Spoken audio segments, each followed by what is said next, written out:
Hello guys welcome back to my another vlog. स्वागत छ तपाईँहरूलाई मेरो भ्लगमा।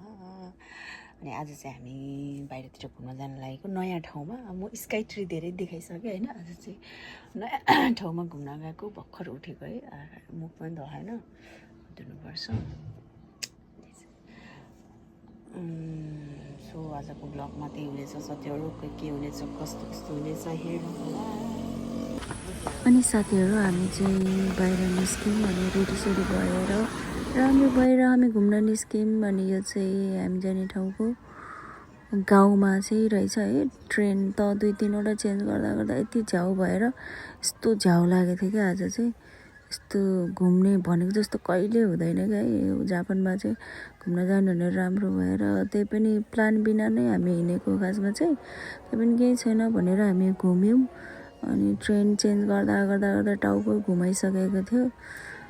तै पनि खाली पेटमा बल्ल बल्ल अनि आइपुग्यो। अनि हामी खानासाना खाएर अनि खाना खाएर ढल्केको भिडियो बनाउँदैछु म। यो चाहिँ खासै केही चाहिँ घुमेन, हामी गाडीमै भयौँ के। घुम्न जाँदा भने टाइमै सक्यो, टाइमै त्यो भयो क्या। अनि त्यसपछि हामी बाहिर निस्केर फेरि हामी गाडी हुँदै गाडीमा फेरि त्यही गाडी नै घुमै भयो।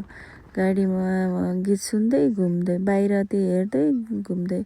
अनि त्यो बोरिङकै हुन्छ नि, सोचेको जस्तो चाहिँ केही भएन साथीहरू होइन। यस्तो प्लान गरेर हामी घुम्न जाने भन्ने कुरा चाहिँ गऱ्यौँ तर भएन। खासमा प्लान बिना नै हामी गएको हो। तै पनि हामी घुम्यौँ यसरी गाडीमा घुम्यौँ। बहिनीलाई चाहिँ धेरै गाडी लाग्ने भएर बिचरा भोमिट गरेको थियो। अनि रमाइलो भएन, जे सोचेको जस्तो भएन यत्तिकै। अब भनेको ठाउँमा जानु पाएन, त्यही हो, रमाइलो भएन। अनि गाडी रोक्दै फेरि बहिनीको त्यो भोमिट गरिरहेको थियो नि त। त्यही भएर म चाहिँ एक्लै भिडियो बनाउँदै अल्छी लाएर के गर्नु भइरहेको थियो। कस्तो सानो गाडी होइन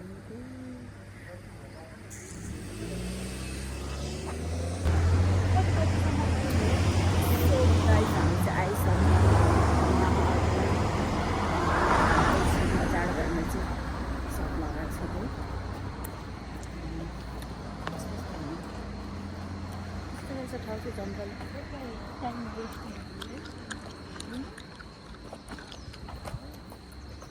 त्यहाँनिर छ छिटो ल।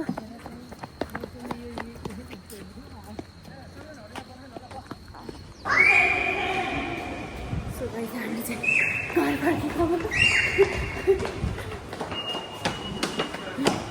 त्यसको त जुत्तामा अड्केर घर फर्केको।